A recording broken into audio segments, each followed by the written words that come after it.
Today I'm going to show you how you can cancel your FX Replay subscription. So first of all, once we are on our FX Replay homepage right here, we now need to click on Get Started in the top right hand corner. Once we click on this, it will bring you over to obviously your dashboard. It might take a couple of seconds.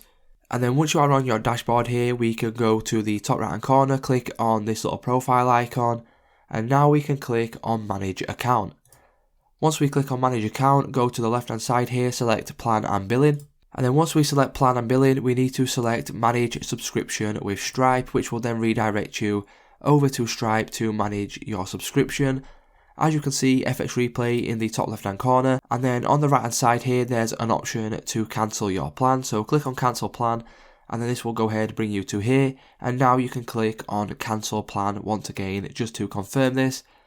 And then as you can see, it will take a couple of seconds, and then that will mean that your subscription has been cancelled, just like it says right here. So that's how easy it is to go ahead and cancel your FX Replay subscription.